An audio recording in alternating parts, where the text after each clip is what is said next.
This week on The Business End, we're joined by Bernard Jackman, a man who's lived every phase of high performance. He's played rugby for Ireland and lifted silverware with Leinster, coached in France and Wales, and now leads Olympic athletes as acting head of high performance for the Horse Sport Ireland. Off the pitch, he's a popular rugby analyst and co-commentator for RTE Sport and other major broadcasters. A keynote speaker and founder of the Rugby Connector, a platform connecting rugby clubs and players worldwide. If that wasn't enough, he also runs a cattle farm in Wicklow. This conversation isn't just about rugby, it's about pressure, culture, reinvention and building systems that last long after the final whistle. But this episode isn't just about scrums and scoreboards, it's about identity, reinvention and what happens when the stadium lights go out and the real leadership journey begins. We go deep into trust, pressure, losing your way and finding it again, from the dressing room to the boardroom and now to the farmyard. Bernard Jackman's story is raw, unfiltered and full of playbook gold. If you've ever led a team, lost your edge or wondered what comes next, this one's for you. Let's get into it. Welcome to The Business End, Bernard. Fitzy, thank you. Never spoke so nicely to me when we played together or played against each other, but that was very kind of you. I'm looking forward to being part of this pod and yourself and Liam, fair play to you for putting it together. And I look forward to the chat. Yeah, and welcome, Bernard. Obviously, you put me on as being such a great rugby pundit, and now I get to interview one, so I've got to be on my best form today. So, as with all our guests, we go back to their roots, their background, their DNA, so to speak. What do you think? You've been an elite performer. You played rugby for Ireland. You've been a coach, coaching at top clubs. You've been a top rugby pundit. You're a business person. What do you think's in your DNA and background to make you be such a great performer in all aspects? I think I got a great schooling at home from my dad. So my dad's a third generation cattle dealer. His work ethic is it's inspirational, really. He never stops. He's probably a slave. He probably maybe works too hard, but certainly as a child, getting to spend time working on the farm, going to cattle marts, buying cattle, selling cattle, looking after livestock. When they're sick, when they need to be minded and getting them back on track. The heartache of losing an animal, unfortunately, when you can't help them get better, but having to bounce back and look after the others and make sure it doesn't happen again. All those things probably stood me in good stead and built up a little bit of resilience and a work ethic that I'm proud of now. And I've had lots of different careers, as we'll probably get to chat about. I've been in the real world. I've been in pro rugby. I've been in the amateur game. I'm now working with elite athletes in the equine world, and I've been lucky enough to go to the Olympics and working with corporate teams. Yesterday I was with Huawei in Dublin, a technology conference, and giving a keynote around how to build high performing teams. So I'm just so lucky to be mixing with a lot of people who are very driven and are trying to create something, whether that's sporting success or business success, or build a better life for their families. And I'm very lucky, but I think the grounding I got at home on a farm and understanding the importance of hard work, the importance of resilience, and the importance of doing things properly have stood me a good stead. And I've made lots of mistakes in my life and sporting career as well, but I think that's helped me survive as long as I have. Yeah, no, I mean that's excellent, and that's stayed with you. The hard work, resilience, adaptability has stayed with you throughout whatever you've done. Would that be fair to say? Yeah, absolutely. And so I was. Yeah. I mean, I wasn't a schoolboy star. I didn't play for Leinster schools. I didn't play for Ireland schools. When I left school, rugby was amateur, so I went to university to study international marketing in Japanese. I can barely speak English, so that was a big push. But I backed myself that if I could get to Japan, the course was a 4-year degree, 2 years in Ireland, a year in Japan, 6 months college, 6 months work experience, and then come back and do your final year. But I reckoned if I got to Japan as an average rugby player in Ireland, I would be able to leverage my rugby over there to get a better work placement. So effectively, you had a choice. You get a work placement from the university, or you could find your own. And I felt that because of the way Japanese rugby works with corporations having the teams, that I would be able to leverage. And I actually had already, an Irish guy had gone ahead of me. He'd gone out to Japan to play for Kobe. And I reached out to him, and he was going to get me into Kobe to play. So that I was always kind of thinking a little bit ahead, and that was my plan for to use rugby to leverage a better work placement in Japan, and obviously get a better degree, and then maybe go back to Japan and be involved in the export import game, maybe import beef into Japan from Ireland.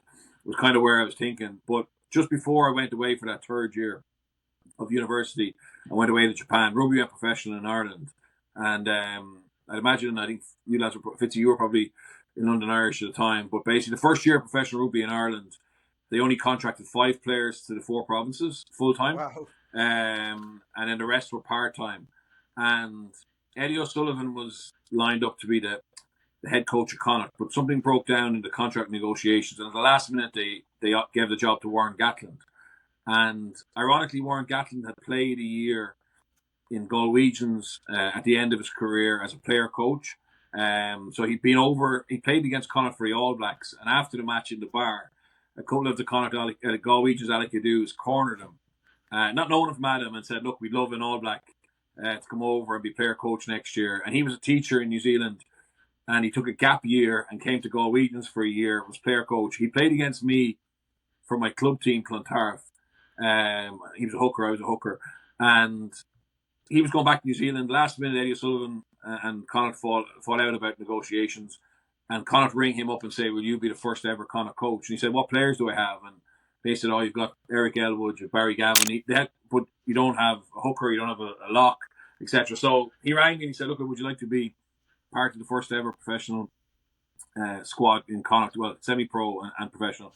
I was getting a part-time contract, and I said, "I'm going to Japan." And he said, "Well, look, no one knows if rugby will take off." I don't know if you remember this, but the RFU actually voted no to professional rugby, but World Rugby passed it. So the RFU went into, it's hard to believe given how the game has developed because of professional rugby in Ireland and how successful we've been overall. But at the time, the RFU were against it. So they really went into professional rugby,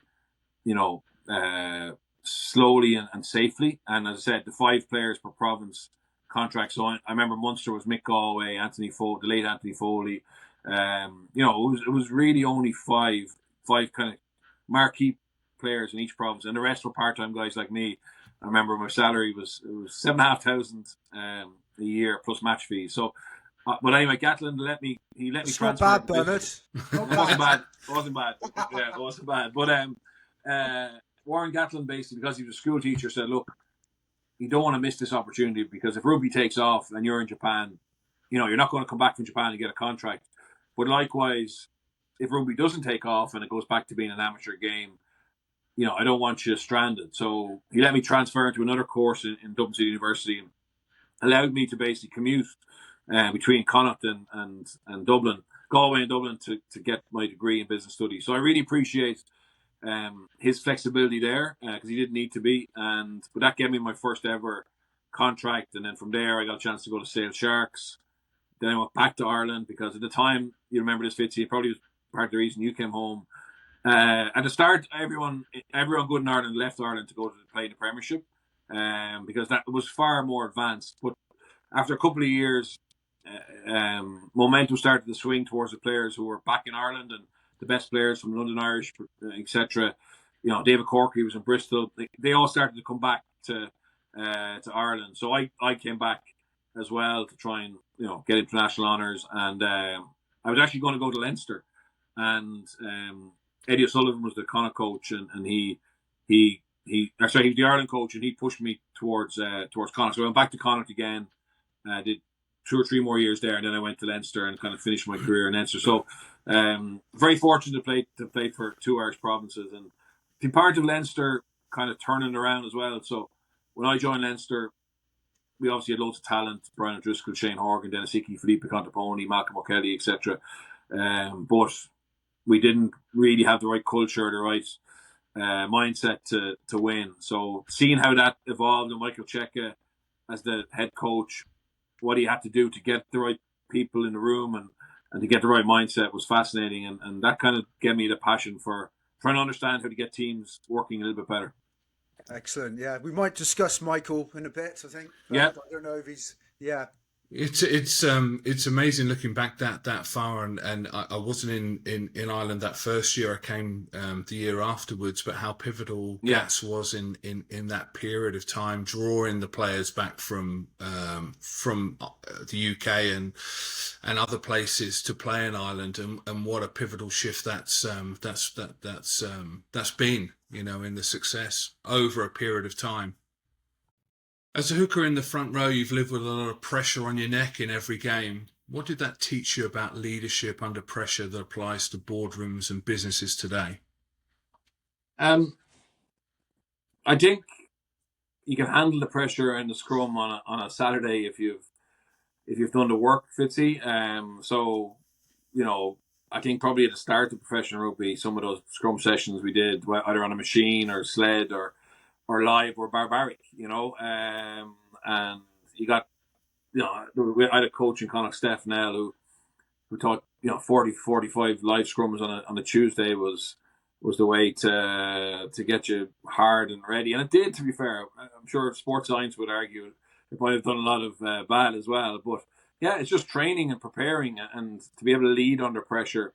If you have the work done, I think you're able to stay controlled and present and to be able to figure a way through it. When you believe you deserve to be there, I think that's always helped me. When I've done the hard work, I feel I have a right to be on the pitch or in front of cameras or in front of a group of data engineers where I don't have any subject knowledge of data engineering, but I have a right or the capacity to speak to them about areas that I have been involved in and passionate about and have a level of knowledge. So yeah, I think that was it. The pressure of performing, the pressure of expectation, the pressure physically is much easier to handle if you've done the groundwork and you've built up to that.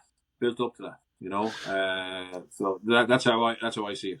Well, and I totally agree in terms of that work ethic and putting the work in, and we look back to some of those early days, and as you say, it was quite barbaric, but it gives you a lot of confidence, and that's always impressed me about you, Bernard. You've got great confidence. I remember, I don't know if you remember, but we roomed together in South Africa the first week we landed in Cape Town in '98, and I'd not met you previously before that, and I was only a pup at the time. I think I was 23. You would have probably been 21, something like that. Yeah. There's 2 years between us, and it came out in spades. Your confidence, you were very comfortable in the environment, and really had great belief in yourself. And listening to you talk, and watching what you've done over the years, it's very apparent. It's like, okay, well, I'll give that a go. I'll roll my sleeves up and I'll learn how to do that. And I think that's very impressive, and it's a great lesson for any business leader. I mean, if you don't believe you can do it, then you're going to do exactly that, not do it. Yeah, I think Fitzy, but I've had a huge amount of failure. When I left out, I didn't clarify there. So when I came home from Sale to try and play for Ireland, I actually ended up having a year with no contract because I failed a medical. So I went and got a day job in a pharmaceutical company as a medical rep for AstraZeneca. So I was spending time visiting doctor surgeries, trying to sell them prescription drugs, and then trying to play at Clontarf on a Tuesday, Thursday night to try and use the All-Ireland League as a way back into pro rugby. And thankfully, at the end of that year, I got back into Connacht. I joined Leinster, broke my leg, ended up being very close to being let go, managed to save myself, and then eventually becoming first choice there and getting some starts for Ireland. I struggled with my line-out throwing my whole career. Only really at the end did I kind of find help externally to help me with the mental side of it. I never became a brilliant thrower, but I got to a level where it wasn't the big handicap I had been and held me back.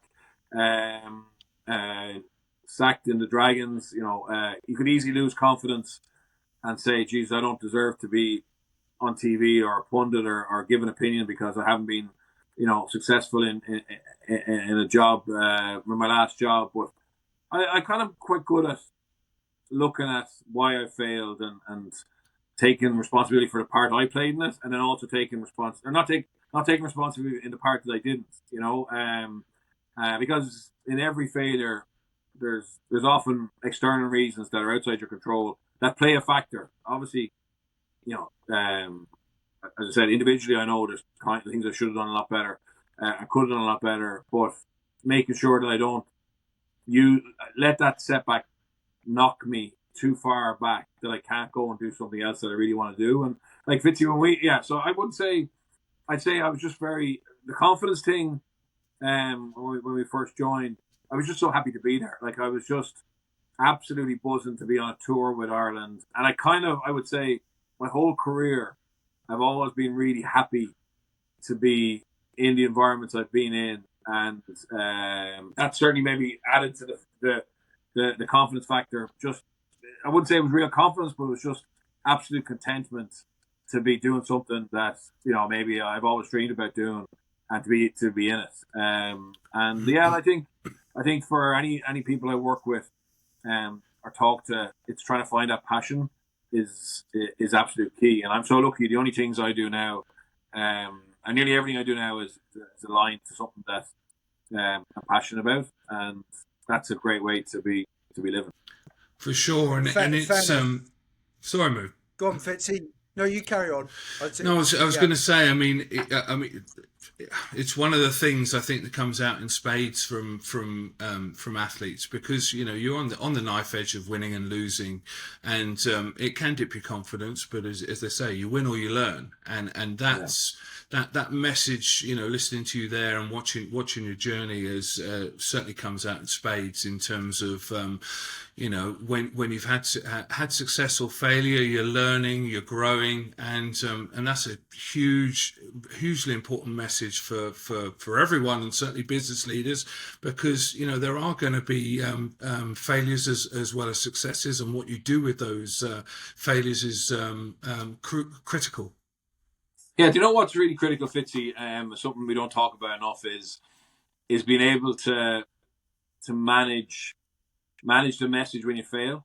Mm-hmm. So for business leaders, the ones that I've worked with and seen, when results maybe aren't where they need to be, maybe when the forecast for a sales manager or chief revenue officer isn't where it needs to be, they're able to explain to their superiors why that's the case, in clear language, but also offer why it's going to be different in 6 months' time, mm-hmm. or 9 months' time, or to be able to ask for the support that they need to deliver the targeted results. Mm-hmm. Like there's some brilliant people out there who maybe have had a setback and have fallen down the ladder, or maybe haven't had the opportunities that their work ethic and their level of expertise probably deserves. And I would say the biggest differentiator is the ability to build relationships up and down, plus the ability to be able to manage the message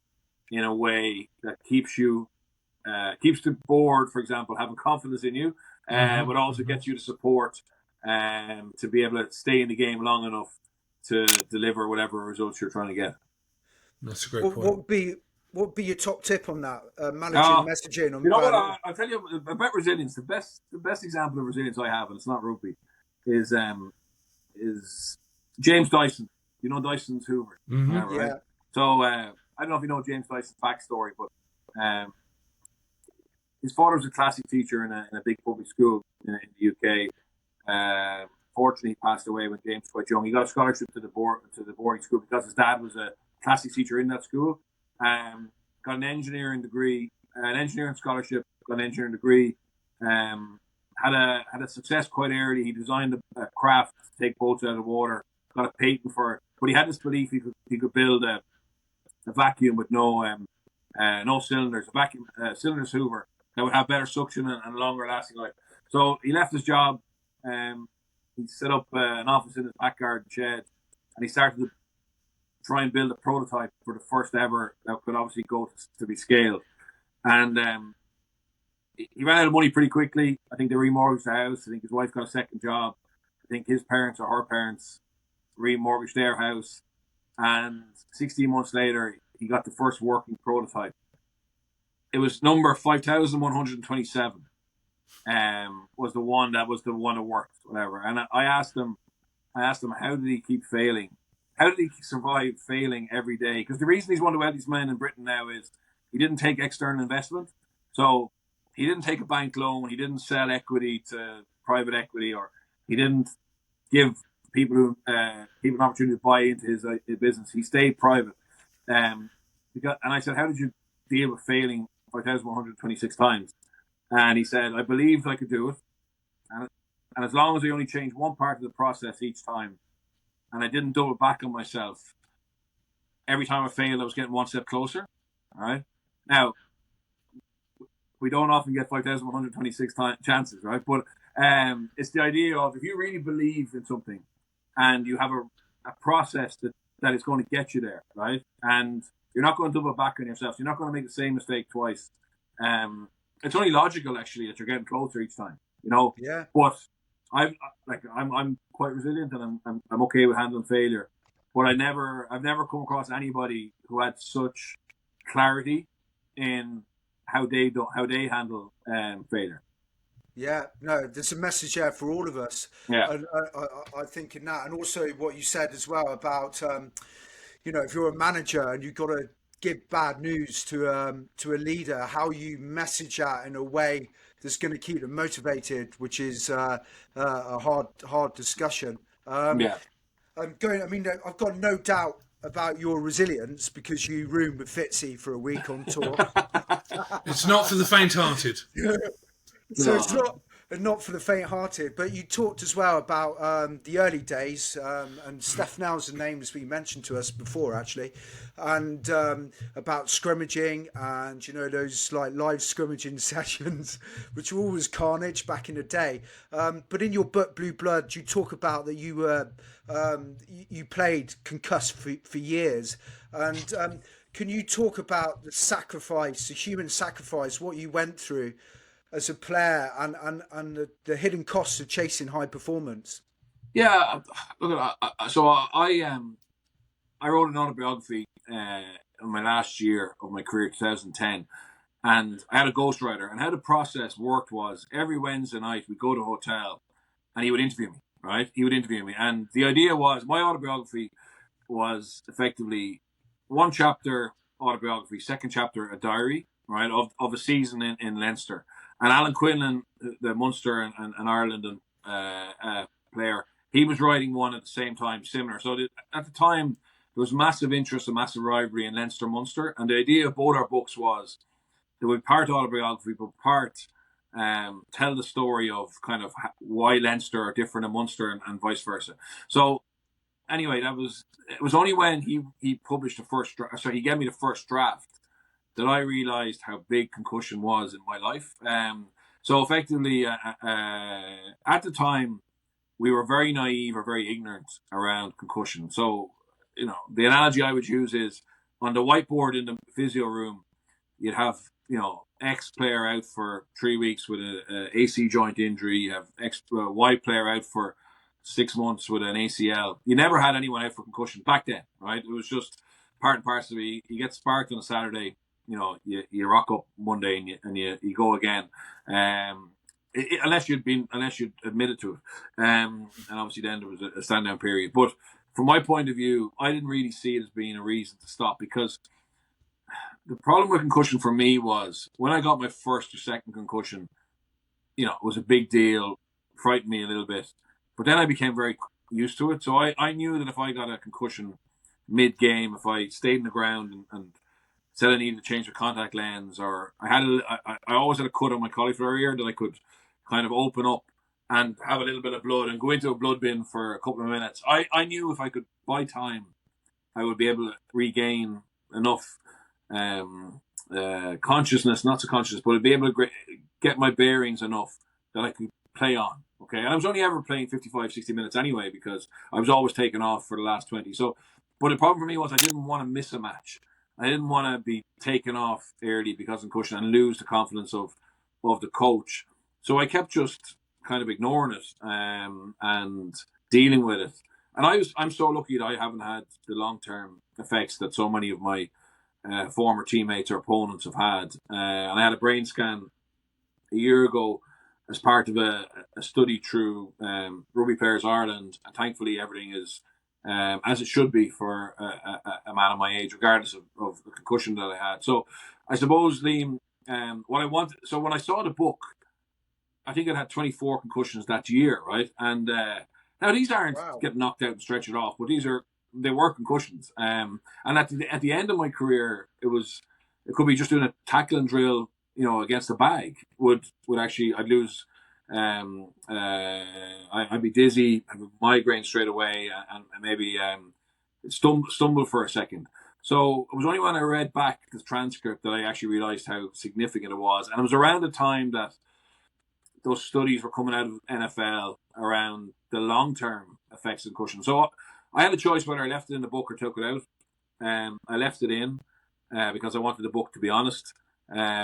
And of course, that's when I went promoting the book, that's what everyone zoomed in on, and I was like nearly shocked that people didn't realize that it was something that we kind of didn't really. The masculinity and the bravado meant that we didn't take it seriously at the time as players. Some of my former teammates maybe weren't that happy with me for sharing it, to be honest, but thankfully. Thankfully now you see a game where concussion is very much on the mind of players, coaches, mentors, parents, supporters, medics, and I think we've moved on a long way, and we needed to. But I wouldn't change. I'm not anti-rugby. I'm not anti-collisions, anti-contact. I loved it. The game, that was a big part of the game for me.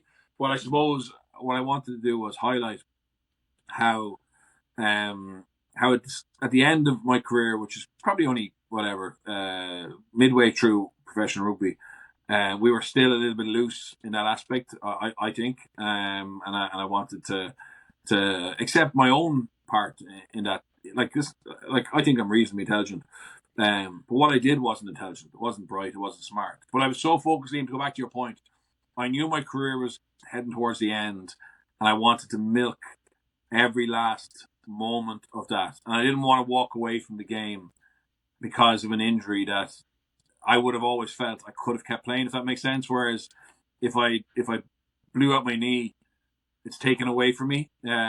So by not declaring those concussions to the medics, and by keeping it secret, I felt I was doing the right thing selfishly to prolong my career, and that's honestly where I'm not proud of it, but I also think if I didn't have that mindset, I mightn't have lasted as long as I did either. So I've just been very lucky that up to now there's been no long term damage.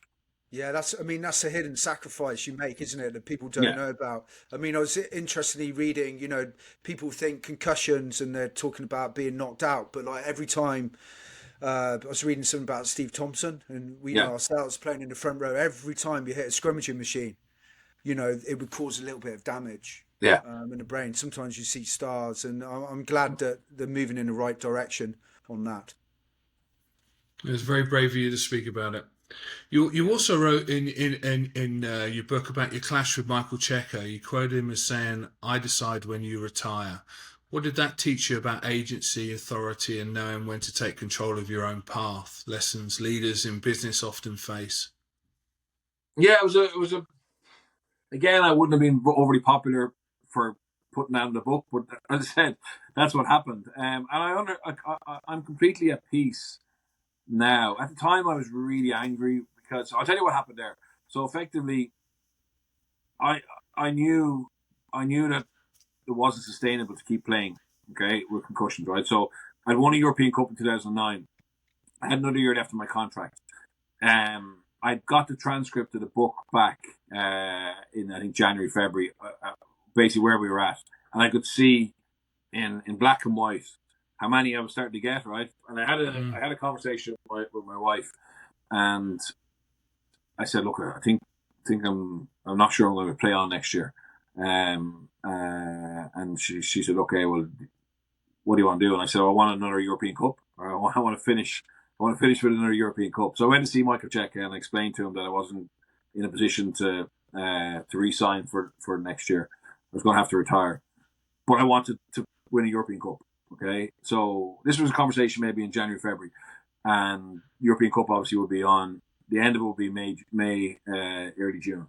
So he said, okay, and I said, when the European Cup is over, I'm not going to take any more risks. I'm going to stop. Right. So he said, no problem. So I was on the bench at this stage. I was coming on for the last 20 minutes for most games, and starting some games, but mainly coming off the bench. And I wasn't anything to do with it. I was very happy to be on the bench at that stage. I wasn't traumatized out of pram. But in my mind, I created this end date, which was Europe. Okay, and I knew the risks I was taking, and I was willing to do that for a European Cup. But I wasn't willing to do it for a Magnus League. Okay, I already had one of those. I'm being honest, right? I'd already had one of those, and it was very much Europe or nothing. So anyway, we lost to Toulouse in the semi-final of Europe, and I came home and I said, right, that's it. That's it. I'm finishing. So on a Monday morning, I went in to see him, and I said, look, as we talked about, I'm finishing now. There's only 3 weeks of season left. Semi-final and a final of the Magnus League, and we had 3 fit hookers plus me. So I said, and the 3 of those were going to be there next year. John Fogarty was starting. There's a fellow, Richard Strauss, who was brilliant anyway, and I can't remember the name of the third choice at the moment. But I said, look, I'll keep training in the gym. I'll do the non-contact part of the rugby sessions. If you need me, I won't let you down, right? But I do not want to play unless I have to. I'm not going to let the team down. I'm happy to keep training, not do contact. If someone gets injured or sick, I will do contact, obviously, but I'm finished. And in fairness to him, he said, look, no, that's not how it works here. I decide. And I effectively got kicked out of the building for about 24 hours, whatever. And in fairness, I think some of the senior players went to speak to him, and I was allowed to come back in. But it ruined kind of my last few weeks. But that's on me. I could have just said nothing and finished the season. So I don't. At the time, I was angry with him, and that's why it comes out in the book. But when I think back on it in reflection, that attitude from him is what helped Leinster change. If that makes sense, Liam and Fitzy, is that we needed someone who had only went north, right? Only went north and was ruthless and relentless, because we weren't that way naturally as a squad, right? And he had to add people like Rocky Elsom and Easton Asiwa and bring Leo Cullen and Shane Jennings back from Leicester, where they kind of tapped into that Leicester mentality, which was a lot harder than maybe our mentality had been. And because of what Michael Cheika did and how he led, I had, one of the greatest days of my life, which has been part of the first Leinster team to win the European Cup, and I have a European Cup winners medal. And so in hindsight and with time, I actually totally forgive him, right? I totally forgive him because he was doing everything in his power that morning to try and make sure that in 3 weeks' time, Leinster had another trophy, if you get me. And every decision that he made, when I look back on it, was consistent with that. So why would I expect him to be inconsistent? And I think so is there a lesson in this for leaders? I think the lesson is to be consistent in what's important to you, right? And as I said, at the time, I didn't agree with that. At the time, I was angry. But with time, I realized I much prefer someone like him who didn't one day say timekeeping was important and the next day didn't give a shit about it. You know what I mean? Literally, what he wanted was people who were on the bus, committed to the very end, and would go deep for Leinster, right? And as I said to you, I prefer that leader that is just unbelievably consistent and has clarity in what's important and is able to convey that through his words, but also his actions. And Michael Cheika did that, right? And that's why, as I said, I don't regret putting it in the book. I don't regret speaking about it because it happened. It was how I felt at the time. It was a conflict. And I think, look, in high performance and pressure, there's often conflict. You know what I mean? And there's a right side and a wrong side. And sometimes what side you're on depends on your prerogative. But I would say at the time I was probably right to be angry and disappointed. But now I think I can see why he felt that I was the one being selfish. You know? Yes, I mean it's fascinating. Sometimes you've got to see the man, not the words, as they say. Yes, And 100%. what's one, yeah, behind that. I mean, yeah, it's fascinating. Also, in terms of how you responded to him. I mean, do you speak to him now? May I ask? No, yeah, we've ended up kind of being on the pitch side for a little bit of media stuff, and we had a 10-year reunion in 2020, which he came back for, and 2019, and again we had a beer. No, I'm like he understands where I was coming from. I understand where he was coming from, and we've moved on, and I think that's to be able to do that is important as well. You know, to be able to argue your side of the coin, and then Absolutely. you mightn't agree completely, but to be able to say, right, look, we both had a good discussion here. I see where he's coming from. He knows where I'm coming from, and then just get on with it. Yeah, I mean consistency Yeah. and boundaries and discipline are so important, and you can't really argue against that if he's consistent in how he's applying it, I suppose. But going on now, I mean, you've rebuilt cultures when you went into coaching with Grenoble, or I apologise for my French, Dragons, and now at Horsesport Island. From your experience, where do leaders often get it wrong when trying to rebuild or realign teams? Um, I think you have to take into account where the group are at that moment. So, like, I came from Leinster to Grenoble, and I'd come from a team who were top of Europe or very close to it. Anyway, most years, and had a very strong identity. Had a good culture. People wanted to do well for the jersey. Most players never wanted to leave. They wanted to start and finish their career in Leinster just because of the way it works. And then I went to a club who were in the second division who had, I think, 10 different nationalities. We were in Pro D2 at the time, so like it's not as professional, but I would say standards were pretty unprofessional. So like our breakfast was a 3 C's, cigarette, a coffee, and a croissant. Which for professional athletes isn't great. But like there's only so much you can change, and you have to bring people with you, not just with a stick but with a carrot. So it's kind of being able to look at any situation and go, well, what's really important, what's non-negotiable, what are things that I need to be comfortable with. Obviously, long-term objectives. If you're being brought in from somewhere else because of the experience and the IP you have, you don't want to forget all that. But you got to understand how quickly you can bring people with you, and also respectful for what's part of their culture. So I'll give you an example. So Grenoble is in the Alps, okay, and traditionally Grenoble were a mountain men type team, okay, big, strong farmers coming down from the mountains, had a massive pack, used to bully teams, physical rugby, maybe overstep the mark sometimes in terms of bagarre general, which is basically an all-in. But a crowd loved that. So if we scored a try from our own goal line, with 14 offloads and 16 side steps, you get a clap, right? If you scored a try from a driving maul or a scrum pushover, you got a standing ovation, right? So again, like that was alien to me because Leinster weren't that type of team. But for the Grenoble players we had and for the Grenoble fans, they wanted to see that confrontational, hard, physical, dominant rugby. So we had to make sure they had an element of that. You know what I mean? And we had to recruit for that. And but again, I would never have gone there thinking I wanted to go back into the dark ages of how the game was played. But as a leader, sometimes I think you have to go, right, well, for the long-term sustainability of the club, for the identity that is already there, we got to keep that going, But can we be more professional? Can we bring more detail to our set piece launch? Can we be better in our analysis? Can we be better in our communications? Yeah, we can do all those things, but it has to be the Grenoble way with bits from other places. Absolutely. I know what Fitz is going to say, but I'll say it before him.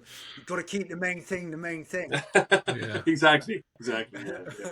I think that's the Springboks. The Springboks. Jacques in Leinster. I think that's one of his mantras.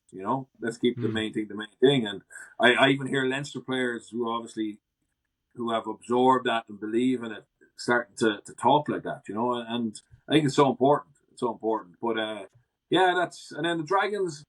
The Dragons probably failed to really, I don't know, understand. I'll tell you where I made a big mistake there. Is that I probably felt that having been beaten a lot. So the Dragons, I don't know if you know the background there. So they were sold to the WRU at the last minute. They were going to go out of business, right? So effectively, the WRU stepped in because no one else was willing to pay for it. So it was kind of an accidental ownership, really. But the WRU owning the Dragons at the time looked like it was a very secure model for the Dragons, right? Obviously, now we see what's happening in Welsh rugby, and they're about to maybe break up the model. But for players who were kind of fighting for their livelihood and then getting security, I thought that would be a brilliant motivation, right? And that would help them relax and play with more freedom and confidence, not have to worry about the mortgage, not have to worry about are you going to be sold or out of business, etc. But it didn't really matter. It wasn't as strong a motivational factor as I thought. In actual fact, I think maybe it allowed everybody to kind of decompress and kind of go, Jesus, everything's okay. In actual fact, even though results weren't any better when they were fighting for their lives, probably performances and grit. It was nearly that the pressure to try and keep the club alive and to maybe to get a contract somewhere else was getting more out of players than I certainly probably allowed for or allocated for. I thought that would have been because Fitzy, you probably had some disruption, but when you play in Ireland, like when you went into work on a Monday morning and you throw your kit bag in the locker, all you really have to think about is how do I get better this week? You don't think about am I going to get paid at the end of the month? You know what I mean? Or are the IRFU going to bring in a 10% pay cut or whatever? Like it's very safe. It's a very safe environment. Whereas Wales isn't safe, hasn't been safe, or hadn't been safe up to then. Obviously, the Celtic Warriors went out of business. There's been all kinds of different trials and tribulations of Welsh rugby. But in actual fact, that was actually helping performance in some ways, if that makes sense, rather than what we had after that, which is kind of like safety in terms of financially, which didn't lead to better performances. And I probably made some mistakes. I did make mistakes around, Gatland was the head coach and he'd been involved, head coach of Wales, he'd been involved in me going there. And he kind of said to me, look, just make it all Welsh. We're the only union-owned club. Like, let's have just 35 Welsh players, all Welsh qualified. And it doesn't matter about results your first year. Just get them really strong, get them really fit, get work on their skills, play these youngsters in 2 or 3 years' time. Some of them will be Welsh internationals. And the way the Welsh financial model worked was to get more money, the more internationals you had, the better, because you got paid per day they were in camp. And in hindsight, we went too young, too Welsh, too quick. And the losses, even though Gatland was saying doesn't matter, like it's a long-term project. Too many losses are bad for confidence, and they affect the whole vibe and the atmosphere in the group. Like you win on a Saturday, it's a completely different mood on the Monday, and Tuesday, Wednesday, Thursday, confidence levels are higher, and it's easier getting better performance the second week or win again. But when a team are used to losing historically, and then you go in as the head coach and you don't get enough wins in your first season, it just destabilizes everything, I think, and it makes it harder. So I in hindsight, what I would have done there was I would have kept a couple of foreign player spots for players who were, ready to play every week and could bring that winning mentality and just get us over the line. Get us over the line in 1 week in 4. Just the first year, and then obviously your youngsters have more experience. They've won a little bit. They've tasted it. But yeah, that was an error on my part for sure. It's definitely a balancing act for sure. Yeah. So in pro sports, your stakeholders, the owners, WRU mightn't care about results short term, but your fans and the players and support staff, like everybody gets freaked out by losses. Like I would have had assistant coaches worried about their own future. The S&C coaches, everybody, you have to win a certain amount. I think even if you've got a long term plan, just to keep the show and the boat steady. For sure. Let's change gears here. Let's talk about Rugby Connector. You've gone from leading teams on the field and now building a digital platform that connects rugby communities worldwide. What problem are you solving, and why does belonging matter so much in performance and business? Yeah, so we're launching. It's been built at the moment. It'll be launched the 24th of September. Effectively, I've been very lucky. I've been involved in the schools game, the university game, the amateur game, the club game as a player and coach. And recruitment is one of the hardest things to get right. And I think within Ireland or within the UK, clubs kind of have a tried and tested pathway. Okay, so they tend to recruit from a university, from a certain school, a certain catchment area, and that's great, and there's nothing wrong with that, and that'll continue. But the way the world has gone, I mean, there's so much immigration, migration to different countries for work, for love, for studies, and there's opportunities for clubs to tap into that. There's opportunities for players to tap into the global scale of rugby now. So what Rugby Connector is, it's basically a platform to make it easier for clubs and players and coaches to make contact and hopefully go and have an experience of sharing their passion for rugby together. So it's not for professional players. Potentially professional players may tap into it at the end of their career where they're looking to leverage, their experience as professional players to coach or to go and have a year as a player coach or just go play somewhere and to be able to get help with employment or accommodation or just having a network of people in a new city.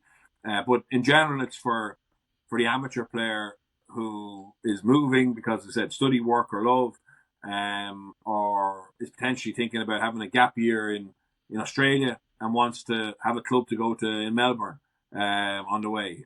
So that's effectively what we are. Effectively, it's not going to make us rich. In actual fact, it's hopefully going to be more of a resource. So it'll be like a jobs board, except it'll be like a jobs board in that Bahrain RFC needs an out half for next season. Okay, and they can advertise it on the platform, right? And all the players registered on that platform will be able to see that if they have their filters turned on correctly. But more importantly, Bahrain RFC can do an outbound search and see all the profile players we have and realise that they would love an out half, but actually there's a tie-out prop who's coming to the Middle East anyway, and has a profile that they think could add value, and they can outreach to them. Okay, and likewise, a player can take, look, I'm going to be in New York for at least 12 months. What clubs out there are interested? And the clubs who are registered with us will get a notification saying, here's the profile of Liam. He's moving to New York next year.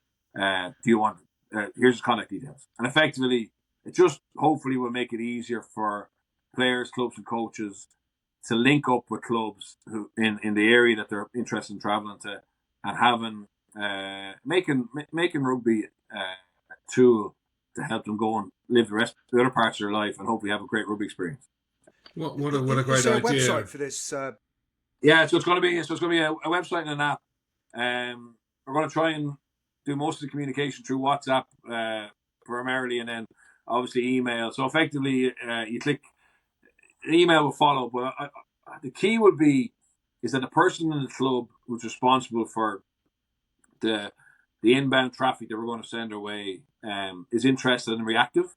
So the worst thing that can happen is, and like I was director of rugby of a club in Dublin here, back to Rangers, just as a kind of a fun pastime, and we would get Facebook messages from players around the world saying, "Look, I'm coming to Dublin, blah blah," and it's great. But again, it's basic manners and professionalism to reply and see how you can help them out. If you can't help them out, you might have a friend across the road who is open to a player in that position. So effectively, but we find certainly the feedback we've got is a lot of players would prefer to get WhatsApp messages saying your profile is, or this club we're looking for an out half.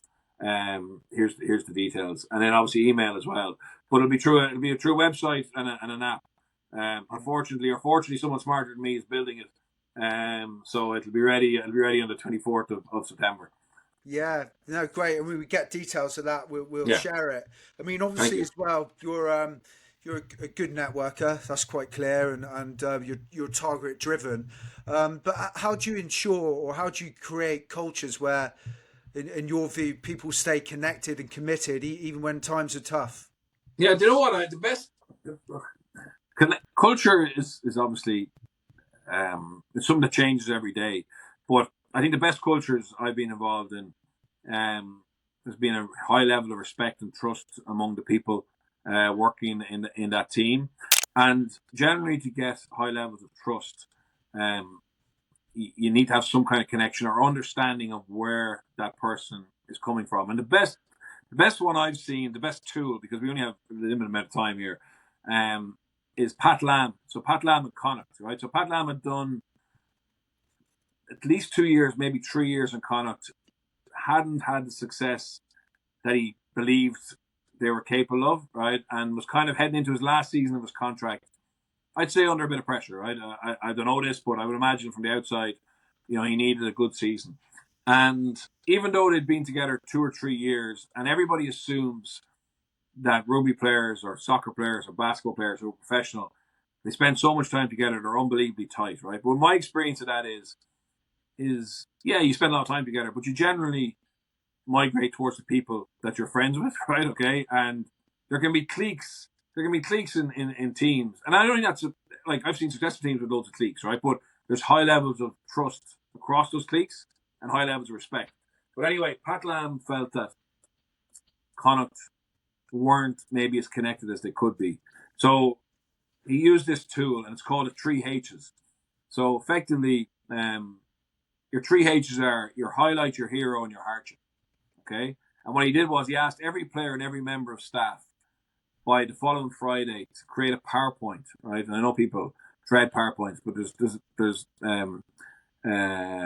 sense to this. It's basically you have to do a minimum 3-page PowerPoint, no maximum, right? And you have to give it to the video analyst by the following Friday. Now the video analyst controls the laptop, which controls the content of meetings, right? And that's the only reason it was the video analyst. So the video analyst captured all the presentations, all the 3 H's, and put them into a folder, okay? And the idea was, if I care, as in I, Pat Lam, care about who we are, okay, you should care about who I am, okay, and like vice versa, right? So effectively, what they did then was sporadically and consistently over the course of the season, maybe halfway through a tough review on a Monday morning, certainly during pre-season, Pat would stop the meeting and say, right, we're doing our 3 H's, right? And everybody's name was on a wheel of fortune, okay? So you get this online, okay? So everybody's name. So Justin, Liam, Bernard, Johnny, Mary, Marie, okay? You press the button, the wheel spins, right? So how do you feel, right? You don't want your name to come out, right? So as soon as your name doesn't come out, everyone's like, oh, brilliant, and laughing and joking. And the poor unfortunate names come out, has to go up in front of the group and present his hero, his highlight, and his hardship, right? Now, I'm not going to name names here, but my understanding is the first 4 or 5 were really safe, really generic, okay? Like there was no openness or level of vulnerability. And the sixth one, he went deep. He went deep and opened up himself to why he is the way he is and what's influenced that in his life. And after that, I think some players went up and asked, could they change? Could they change? And effectively, what it did was, and like the idea, look, it's just three things. But if you've got a group who are really interested in each other and a group of good people, that's only a starting point. You know what I mean? So if you say what your hardship was, Liam, and I'm interested in you and learn more about you, at some stage I'll go and peel back the onion and try and find out more about that and maybe tell you a little bit around a similar experience I've had. And at the end of that year, I don't know if you remember this, but Connacht won the Pro 14. They beat Leinster in Murrayfield, which it's up there with Leicester City winning the Premiership in soccer. Like, it's an unbelievable overachievement in terms of money and resources. And it's not, they had a brilliant game plan. They had some brilliant players. Some have gone on to play for Ireland. Some who maybe didn't get the opportunities that they deserve. But certainly culturally, if you talk to any of the players or staff involved that year, something was different. Something was different. I'm overemphasizing the three H's, whatever. But I think what it showed me was they wanted a culture that was a better culture, but they were actually willing to invest time into actually trying to find ways to make it better. And that was just one of the things. So yeah, that's something to me that stands by me. It's a story, an anecdote that I know led to success. And I know, look, there's lots of people who tried brilliant things that maybe didn't have a trophy at the end of it that worked. But again, a leader who's trying to create a better culture, trying to create a better sense of trust and respect and understanding. They're the type of leaders I want to be spending time with, working with. That's absolute gold, what you just said. I mean, how many businesses could try that exercise with their own staff? Well, Liam, just to be honest with you, Yeah. I've used that with some big tech companies during COVID, because some of the things they were saying to me was, "Oh, we can't get together in person. We can't go and do team building and go bowling or play crazy golf, or we can't fly off somewhere, fly everybody into one location." And they implemented that, and the feedback was great virtually. And I mean, again, it's to open up conversations where you understand potentially more about the person that you're working with. That's effectively the end goal. And some people would say, I don't need three H's to do that. I'm really good at building connections and relationships and understanding. Great, you know what I mean? But it was just a tool that they found useful to create conversations, if that makes sense. Yeah, and you also, I mean, it's brilliant. And you also said one thing as well, respect. Yeah. You've mentioned that word, and like it's important to say, like, not every team, the individuals are going to get on, and in actual fact, in some teams, they often don't get on, but they respect each other, and you can do that 3H exercise with respect. It builds respect. You don't have to Yes. get on. This is where some companies go wrong because they think all the employees should just be best friends, and that just isn't realistic. No, it's not possible. It's not Yeah. even Yeah. in pro sport, where because of the sport that we play or love, we have one thing in common, which is football or basketball or rugby. Yet within that, there's so many different personality types, and it's interesting. So I would say, having recruited, so you hear coaches say, "Oh, we only want to recruit good people" and all that stuff. And absolutely, if you can recruit good people who are talented, of course you should be doing that. But I would say, in my experience of pro sport, clubs are more willing to maybe recruit a player who's a bit maverick, a bit different, who's talented, and they know that in the dressing room they will find one or two people who are like them anyway. So they're not going to be a big issue. But for staff, and this is something, there's lots of really good coaches out there who don't get the opportunity.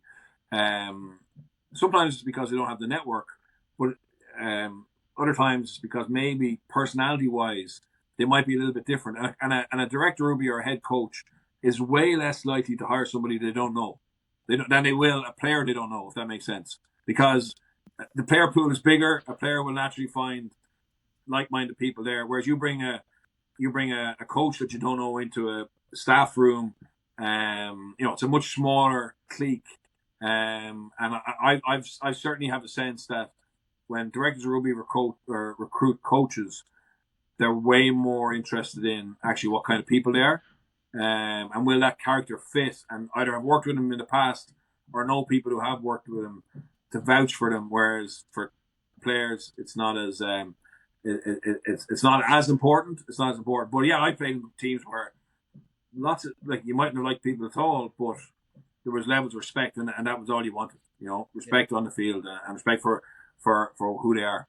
Yeah, absolutely. It's very interesting as well. I mean, when you look back on your career, and I'm sure it's probably the same for both of you, sometimes that atmosphere, that camaraderie happens organically. But if you can use, and I really like that 3Hs. I think that's fantastic. If you can speed that up, if you can that process up, you can put time into that process, you're going to have more layers. You're going to get you may not win a cup or a league, but you're going to have much better results if you've got that connectability within the team. So that's a really good point. Actually, one other point on that, Fitz, I was going to say, and Bernard, you mentioned there a lot of how many times you hear, let's hire like-minded individuals. And if you really want to stretch as a team or as a business, you need diversity of thought. Yeah. And sometimes, that's a thing that, and then that comes back again to the 3Hs, where you get to know people. You might not like them, but it's always good to bring in different people. That's really interesting. So I did my pro license in France, right, which is basically your coaching badges, and it's very rare for foreign coaches to do it. So Joe Schmidt was one of the first in Claremont, but ironically, the year I did it, so basically, they only take 25 coaches a year on the top one, and you have to spend 10 weeks in a place called Marcoussis, which is the French Federation's training base, and you go on a Monday morning till half day on a Thursday. But I did mine with O'Gara was on my course. That's why I ended up living with him for a while in Paris for those weeks. But we were there was three actually. There was another foreigner, Simon Rao Louis, the Fijian. Okay, he had played for Racing, manager Racing, and he was in Stade de France at the time, Stade Francais. So there's three foreigners on it, which is very unusual. But we all had good French.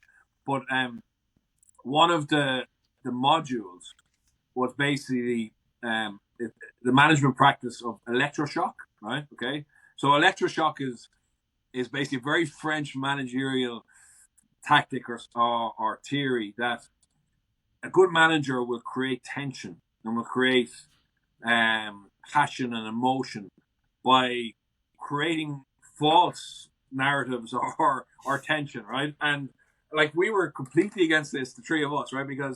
And they were like, oh no, you Anglo-Saxon, because our mentality is, certainly for me, was, steady eddies, like, your Monday should be your Monday, your Tuesday should be your Tuesday, your pre-match should be your pre-match, and everything should be the same. And you look at French rugby, and Fitz, you played there, but like, there's no surprise that the difference between away form and home form is so vast, because you look at the week, like, you win at home, you've got a nice week ahead of you. You know what I mean? It's just like, the review is easy, coffees, maybe a barbecue, blah, blah, blah, blah. Then they send the shit team away from home, right? They get pumped, okay? Then pumped. And then your build up the following week is pressure, the president coming to give out to you. You have to win. And it's just so up and down, right? So up and down emotionally. But they don't see anything wrong with that. But the idea of electroshock is, it's an extreme version of your idea about, hiring people with different opinions. But effectively, it is that. It's to, like, what can you do this week to create some kind of difference of opinion, different a debate, an argument, and how is that going to stimulate the rest of the group to be better? It's an extreme example. I'm still deliberating whether I think it's a good tactic or a bad tactic. But like, for us, it was just an exposure to this. I had always thought it was just French madness, but actually, the way they were coached was, this is actually, as important as good recruitment, good game plan, this ability to get an emotional surge when you need it. But I do agree with you. I think if you look at teams who are successful or business successful, too much like-mindedness doesn't always lead to exceptional results. Yeah, and the electroshock idea, I mean, is interesting. I don't know in terms of business what the attrition rate would be on staff turnover. Yeah, Every Monday morning, the boss comes in and creates a new tension. yeah. Well, come here. Come here. You know what though? You know what? I agree. It would be a very difficult thing to balance.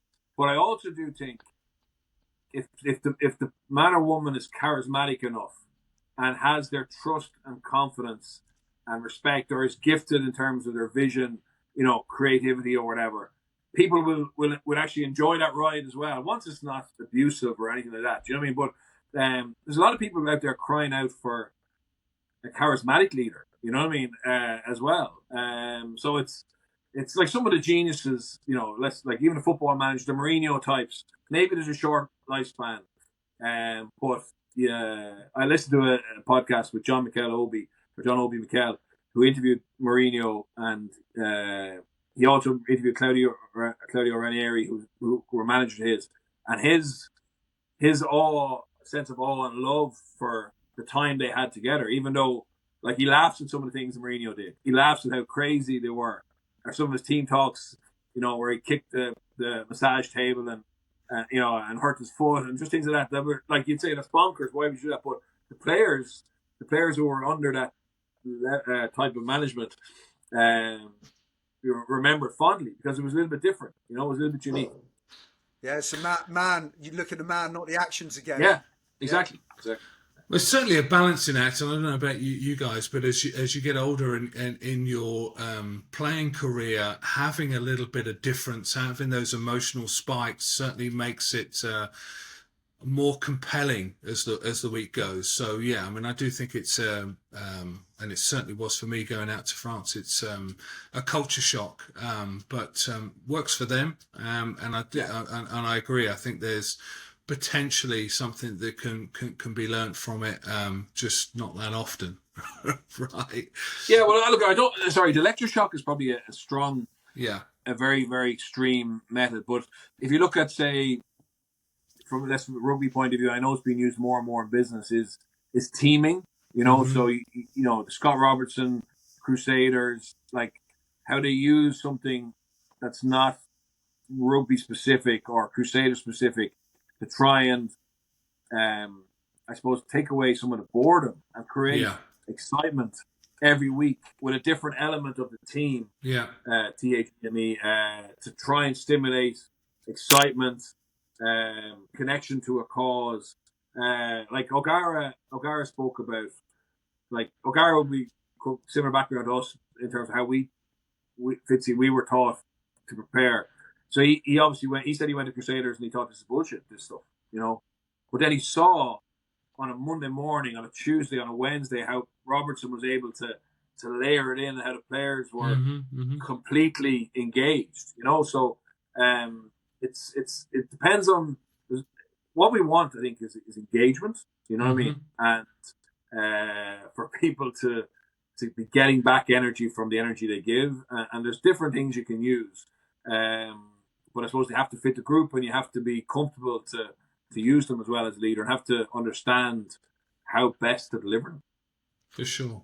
No, and I always enjoyed environments where there was that I would use the word theming, making it a little bit different, making it a little bit interesting. Well, let's change tack. You've spoken about athletes dying twice, once when they retire and once when they're gone. How did you find meaning beyond the game, and how do you define success now compared to chasing cups and caps? I'm really lucky, Fitzy, in that I immediately when I retired, like I missed the game, right? I missed the game massively, and I'm not trying to say it's easy for anyone to deal with it, but what I did was I completely diverted my attention into something new. Okay, so I went back to study, right? So I launched my book. I started coaching in a private school, and I went back to University College Dublin to do a master's, and I did a master's in something that I'm interested in, which is sports and exercise management. And I did my thesis on something that I was interested in, which was the correlation between high-performing behaviors and elite sport and business teams. So I kind of like I went from being passionate about being a professional rugby player to being passionate about working on a research document on the correlation between high performance in athletes and business. So, but I went studying rather than spend 3 months in the library, which wouldn't have been interesting to me or passionate, an area of passion. I basically visited and studied successful teams that I admired. So, I went to United under Ferguson. I went to Crusaders, the All Blacks, Sydney Swans, Melbourne Storm, Google, Amazon, the IMG Tennis Academy in Florida, Dyson, Just Eat were a startup in London. And I basically tried to understand why they're successful, right? And then try to put it into a document, basically, right? But that sparked my interest in high performing teams. Sorry, it didn't spark it. I had an interest in it, but it formalized my interest in it. And every year now I try and go somewhere else. So this year I got a chance to speak to Williams Formula One pit crew. And I learned more from them than they learned from me, because at the end we had a really good interactive discussion around the trials and tribulations that they're going through as they try and be part of a team that are second in the most titles ever won in Formula One, but a recent history has been quite difficult, and we've both been in teams where, the history that, like Ulster obviously had won a European Cup, when you went there, and I'm sure that was often referenced. You know what I mean? In Leinster, I wanted to be part of the first team to win a European Cup, and that was kind of the weight that was on our shoulders. But so I lived through that in my own career, and obviously then you're listening to people who are passionate about their job, which is being a pit crew mechanic, but are trying to get their car back on the front of the grid. And I love that. I love talking to people about performance. I love this chat. Listening to the nuggets that you guys are giving me. But that Masters kind of formalized, I suppose, that passion I have for performance. Yeah, it's very, very, and I think you hit the nail on the head there. I mean, if you can find something you're passionate about and be obsessionate about it, there's so much growth to be had, and success follows that. Yeah, and then Fitzy, just on that. So then the next thing I did was I went to France and had to learn a language. So my brain was constantly, for the first couple of years after retiring, my brain didn't know what I was thinking. It was just there was so much different stuff being thrown at it that I never really had a chance to miss it too much, if that makes sense. And now I'm so lucky that, like, from Saturday, Sunday, I'm doing the Ireland New Zealand women's game on TV, which is a World Cup game in England. It's a great opportunity for to grow the women's game, and then a couple more weeks of the World Cup, then the URC starts. So, like, every weekend I'll be going to a match, and I'll have some kind of a role, which again I suppose helps with that loss of obviously your primary career being over. Mm-hmm. Yeah, I mean, what's coming across in spades from speaking to you actually is self-improvement, self-learning, like an absolute passion for it. I mean, from your early days, working in a farm to, like, when you started your rugby career, I think you read that you thought you were too small, and your line out throwing, you're always constantly, look, when you retire, you're off to something else because you just got an absolute passion for learning different stuff. Is it fair to say this is probably one of the most the biggest principle you've carried across all areas of your life, from coaching to media to farming? Yeah, absolutely. And like I think not having imposter syndrome, to understand what you can bring, and even if what you can bring is only a curious mind, you know what I mean? If that's the only thing you can bring to a group or a meeting, well, just bring that and be engaged in it. Want to learn, want to ask good questions that can help maybe the other person really understand their own role better and their own strengths.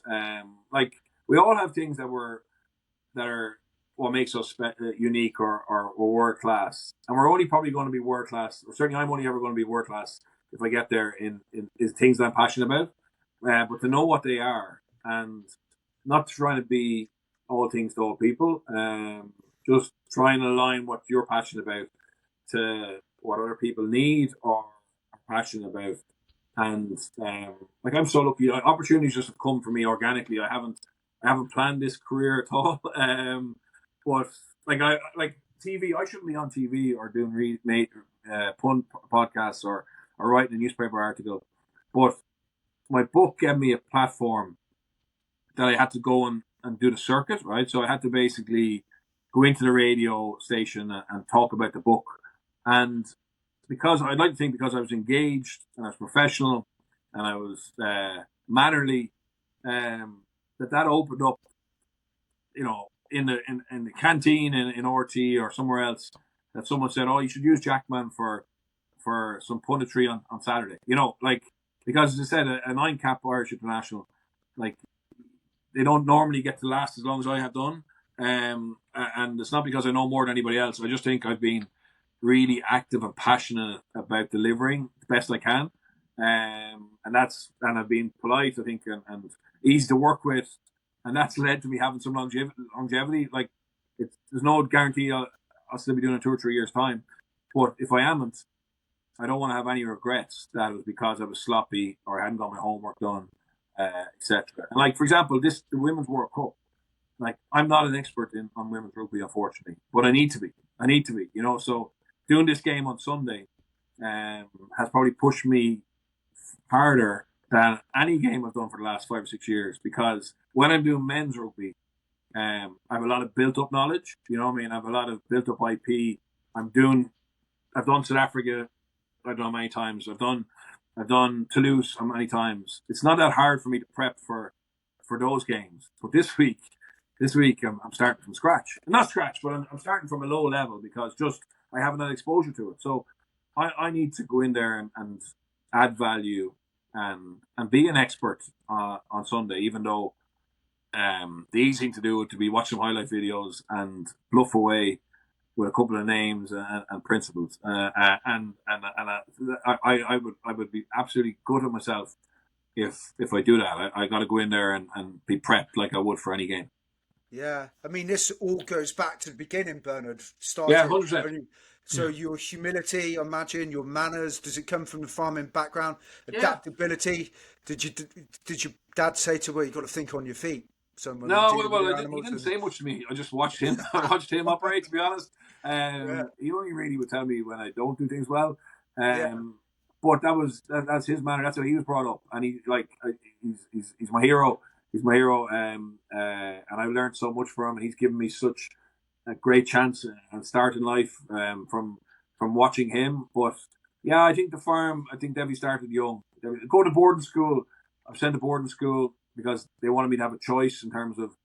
I think if I had stayed at home for secondary level, I might have finished school. To be honest, I would have got absorbed by the farm and the business there. So they wanted me to have that choice. So that's where I learned to play rugby. But also being sent away to boarding school gave me the independence and probably a belief that I can go and survive other places, and that helped me as well. So that choice that they made gave me rugby, but also it also made me a little more independent than I probably would have been if I just hadn't had that opportunity. It's funny.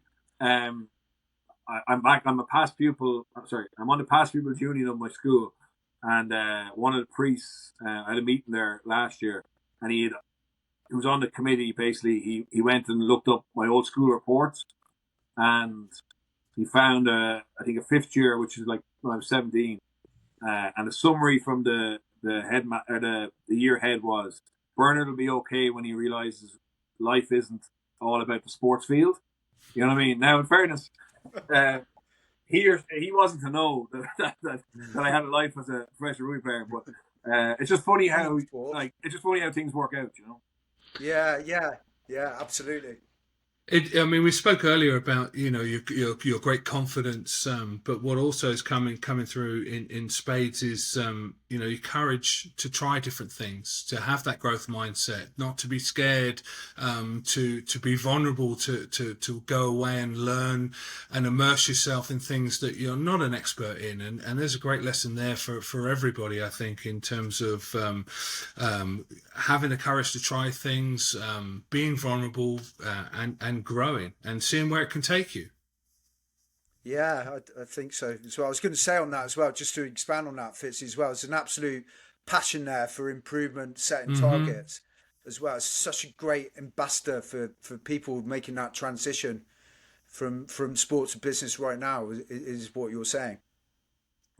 Yeah, so thanks, Dad. So I appreciate that. I think, like, again, it goes back to, so when I got a phone call to see would I be interested in being head of high performance for an Olympic campaign for four sports I know nothing about, right? Like, the obvious thing to go is, I know, no, sure, that's completely outside my comfort zone. But I'm quite good at knowing what I don't know, right? So I didn't try and bluff that I know about show jumping, or I'm interested in all sports, whatever. But that wasn't. I looked at the whole thing and I said, well, am I passionate about people? Am I passionate about Ireland? Am I passionate about the opportunity to go to the Olympics? Do I think I've learned enough in my previous experiences to be able to hopefully add value, right? And to be a sounding board, to be a support for the people who do have the experience, right? So we were very lucky, and not very lucky. We like the format is effectively we have a chef to keep for each sport, right? And they're basically like a high performance director. They're the experts in their sports, and they pick the team, they coach, they understand how you want to plan for an Olympic campaign. But what I was there to do was to, I suppose, to be a sounding board, to ask questions, to make sure they were absolutely convinced that that was the right plan, and then to help them execute the plan, and to help take away some of the stuff that they don't like. There's some things that they're not incredibly strong about, whether that's working with the media, whether that's delivering tough decisions, delivering, communicating tough decisions to athletes who are maybe not going to have fulfill the dream that they had of being the Olympics, to liaise with, to look after the logistics, to look after the relationship with Sport Ireland, etc. So, like, I kind of went, okay, well, this is what I'm good at. If I bring those, am I entitled to be in the hunt for this job? And thankfully, I got the opportunity, and thankfully it worked out well. But again, like, I would have had lots of people say to me, "What the fuck do you know about show jumping or dressage, right?" And I never claimed to know anything about it. Right? I still have a huge amount to learn about it. I'm trying to learn. I'm learning every day on it. But that's not what I'm there for. I'm not there to select a team. I'm not there to coach. If you hear me, if you see me talking to a rider about how many strides to take between the third and fourth, well then they shoot me. But like that, so but I knew what I'm interested in, what I'm passionate about, where I've been, where I want to go, and made a decision that I could add value, and then you just got to go in and prove it. Then.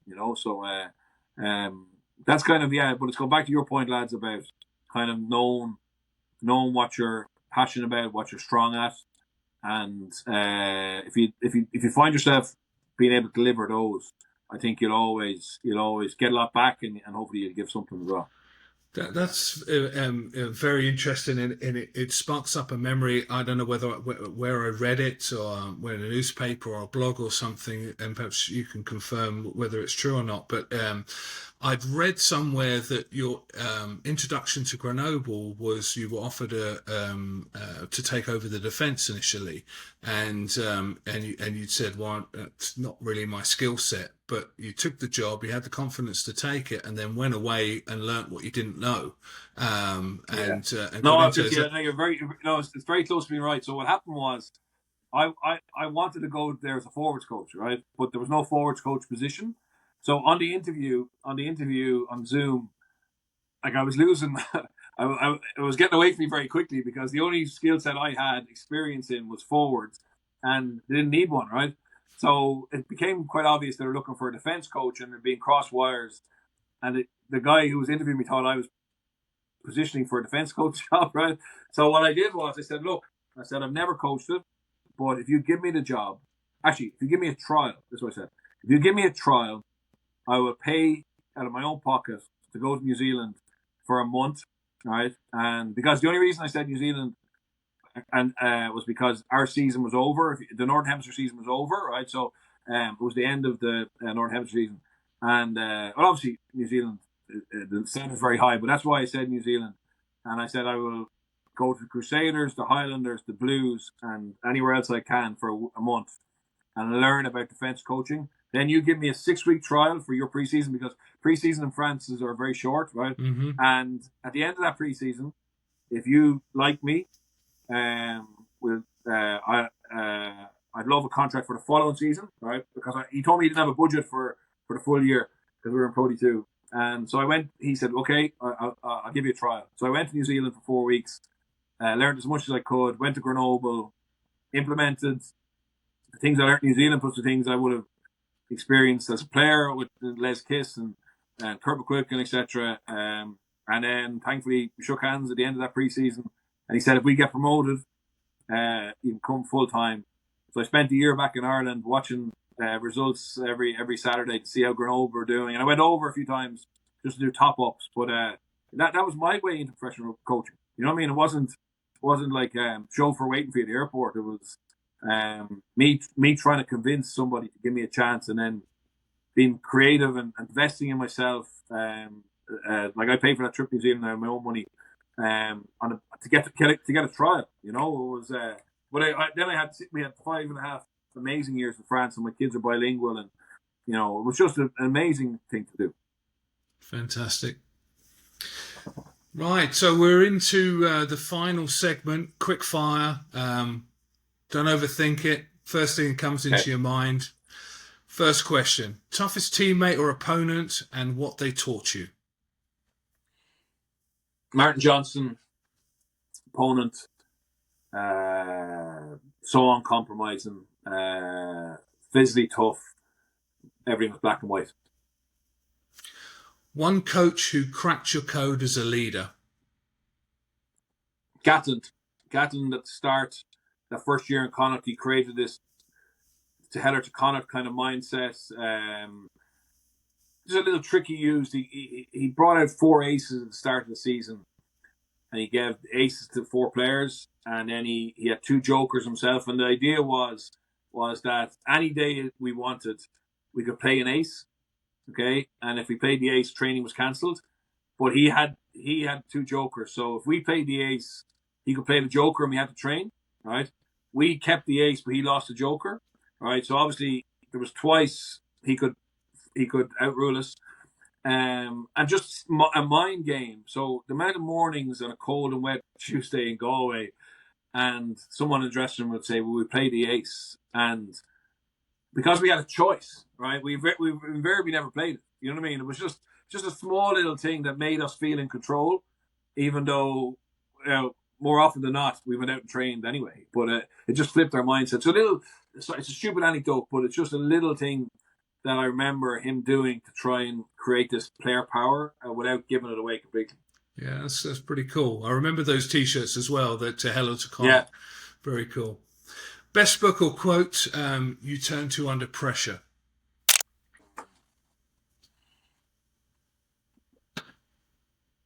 Actually, the best book I'd say was Legacy, about the All Blacks. I'm interested in that culture. I like a book called The Barcelona Way about Barcelona by Damien Hughes. I don't actually have a quote. I'll tell you what, I have a quote, and it's from my dad. Old friends are best. Old friends are best. So, well, my kids are older now, but when they were small fighting, they were sick of me saying it. But I believe my best friends are the lads I went to school with at 12, you know, and I think when you've got good friends, you can not be in contact regularly or for years and years, but you can go back to them. They can come to you. Very true. Post-match pint or post-match analysis? No, pints. I love playing the feeling. I love playing the feeling of just having earned your pint. You know what I mean? Having earned it. It always goes down well when you're after playing. Hits the spot pretty quickly. There's time for analysis on Sunday. Yeah. Very good. If rugby was your first chapter, what's the title of your second act?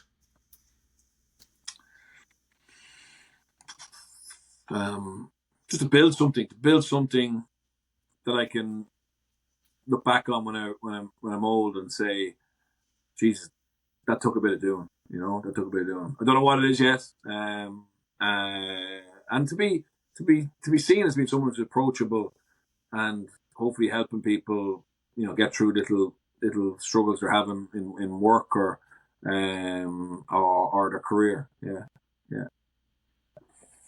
Well, I mean, I've got to say it's been fantastic, Bernard. Thank you for coming on the show today. I mean, you've given us some wonderful leadership insights. It's been great bouncing the ideas off you. You come across as a guy who's very target driven. You're constantly looking to improve. You've achieved an awful lot in your life. You're a great communicator, great network. There's so much people can learn from you. And we thank you for your time today and coming on to the show. No, lads, thanks. It's been brilliant, and thanks. Sorry about the break halfway through it, but I really enjoyed it. I'm looking forward to listening through your other episodes now. I have a better understanding of how it works, and best of luck with it, and I hope it goes from strength to strength. Thanks, Bernard. Appreciate you. Thanks, lads.